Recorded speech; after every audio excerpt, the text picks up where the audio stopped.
real good. He's led the Lakers to 15 wins and 5 losses since starting the season 2-5, coming off a huge emotional win against the Banana Boat, BFF D-Wade, on Players Only. And there you see Chris Paul, who's another member of the Banana Boat crew. Yes, the Banana Boat crew, they're famous. But, you know, Houston doesn't fare too well when he doesn't play 0-5 without him. But he's back in the lineup now. So what's happening tonight as the two go head-to-head? Roll Parrish, it's game time. You're now rocking with the best, the absolute best hour of your day. Of course, here with the legendary Kenny the Jet Smith. Nice suit, by the way. I like that. Appreciate it, man. So. Same you. Thank you for that compliment. The last time we saw these two teams go at it, we had the brawl or skirmish. It was a week into the season. Now, one of the worst kept secrets or best kept secrets, either way you want to put it, Rondo, CP3, it erupted in Staples Center. Rondo and Chris Paul came face to face at the free throw line. There was an alleged spitting or spat that took place, and then the fight ensued. Punches were thrown. The Rockets end up being victorious, but they end up losing 4 in a row after the suspensions come down. The Lakers, on the other hand, they've gone 17-8 since then. Now they sit 5th in the West. Now, 2 players that threw the punches will not be in attendance tonight. Talk about Brandon Ingram, Rajon Rondo are not playing. Chris Paul will be there. And if you look at the team comparisons, you can see that one team has played pretty well since then, and your beloved Houston Rockets not so much. So as we look at both teams right now, what are your thoughts? We'll start with the Rockets on how they've played so far this season. Inconsistent. They haven't played aggressively on either end of the floor. Has had a lot of change in terms of the ball movement and body movement on both ends from last year. When you compare, if you're just comparing apples to apples, you say, what did they do last year and what did they do this year? And so in terms of guys touching the ball, other guys being able to run the lanes is hard, and then having the ability to just give it to James or give it to Chris at times to go one-on-one, that philosophy really is non-existent. I don't think that Chris right here has been a guy who's been able this year to get to the areas of the floor every time he wants, like he has in past years. I think overall, James Harden has felt probably a little bit stifled by the lack of space on the offensive end, which really dictates their energy on the offensive end for some reason. A lot of times teams will say, that defense that'll get me going. It's the offense that gets the defense going for the Houston Rockets, and that has not been the case because I think the offense has been stagnant. They haven't really shared the ball or haven't knocked down shots, or they have space eaters on the floor. So Eric Gordon comes out earlier in the week, says that we're not having fun. This is not like it was last season. You weren't scoring. You're not scoring. Fun is scoring. When anytime a guy says we're not having fun, that means we're not scoring the basketball. No one says we're not having fun because we're not playing D. No one ever says that. So the fun comes from the Rockets of scoring the basketball. He was part of that trio or 3 or 4 guys. He doesn't have the space because you don't have the Ariza in the corner spreading it out along with Tucker. So those 2 guys in those corners really spread the floor. But now you only have one, and I could cheat. And I could continue to cheat. And now you don't have the space that you had before. So now, he should just say, offense isn't as fun. So it isn't as fun for him. Do you think that move, inserting him in the starting lineup, is that something that they can do long-term, seeing he's been mainly a 6th man? Is it a desperation move? It's not desperation, but they can't do it long. It's for now. Because he's a guy who most of the time will take multiple dribbles as well.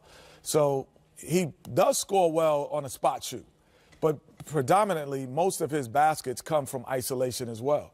And that's why they thought Carmelo Anthony could probably fit in because as much as Houston, they pushed the pace last year, they are traditionally a ISO team. So Carmelo Anthony, ISO player, could get the ball in ISO. Eric Gordon, who's walking in, could ISO, get the Chris Paul, ISO, James Harden, ISO, and everyone else stands. But he's not a guy who's going to get a bulk of his scoring by standing. Well, on the other hand, to the Lakers, since that game took place, it seems like the Lakers have established an identity. They've played a lot better on the defensive end. LeBron is coming to his own. We know what he's going to do. Kyle Kuzma has been extremely efficient. He's somewhat established himself as the second best player on the Lakers with how he's been playing recently. Do you agree?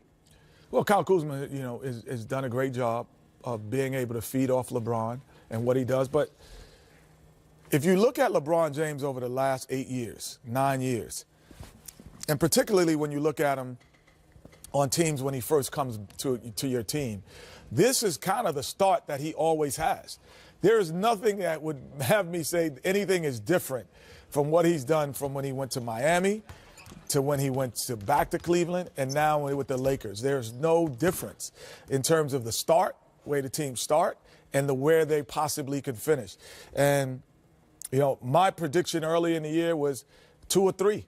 I said these guys could get to the 3 seed. And right now they're a game out of 1 seed. Like, he and anyone who doubts, his ability to lead basketball teams or you can't doubt that. Anyone who doubts his skill level, you can't doubt that. You might not just like his style of play. I don't like that. I want him to do this more or do something else differently.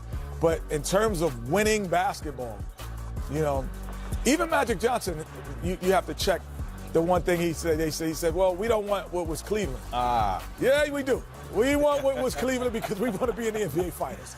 And maybe you want to lessen his load like it was when Kyrie and Kevin Love was there together. You want to lessen his load, but in terms of putting the basketball in the best player's hand and the new switch everything NBA, he's going to just point out the guy he wants to guard him. And you don't need an offense for that. You could just say, tonight, I want James Harden to guard me on this play. Your man comes set a pick. They're going to switch. And I got James Harden on me, and now let's open the floor. You run plays to get mismatches. So they help you. Houston's going to help you. They're going to switch on everything and create the mismatch you want. Of course. Now you talked about that slow start. With LeBron James, 8-7 when he came back to the Cavs, 8-7 with the Heat, 8-7 the Lakers. I didn't know that. Well, I gave you that information. And there it is. But I would just off my mind, I'm like, this is kind of what he does. But go ahead. That's great that you pointed that out. So now that I pointed that stat out that you referenced earlier, what does each team need moving forward? You've seen Ariza, who's apparently out there. He didn't play. He was a healthy scratch for the Suns. You have J.R. Smith, who's available. Do either one of these players fit either one of these teams? Or is there another player out there that you're thinking of? Well, no, I don't even know if it's that, bro. I think it's when you play with a great player like him, it's kind of like Michael Jordan. I even think it's different than Michael Jordan. And because I would if I put the amount of time that the basketball is in LeBron James' hand, and they said Michael Jordan took a lot of shots, the ball is in LeBron's hands much longer, in a 24-second. Michael Jordan probably had the ball for 7 seconds. LeBron could have this ball for 15, 16, 17 seconds. So you just have to get accustomed to playing with that and find out, this is how he plays, and this is when he likes to pass it. And then all of a sudden, 17 seconds start to go to 14. To 13. He doesn't hold it as long because now you kind of figured him out because he does know when I have the basketball, I have a mismatch every single time. So I think it's now Kuzma learning how to play with him, Alonzo Ball learning how to play with him. All of those guys learning what they can do while he has the ball in his hand so long. Well, it's going to be interesting to see what happens December 15th. That's the day when Trevor Ariza will be eligible to be moved. If he is moved, there's James Harden, who's once again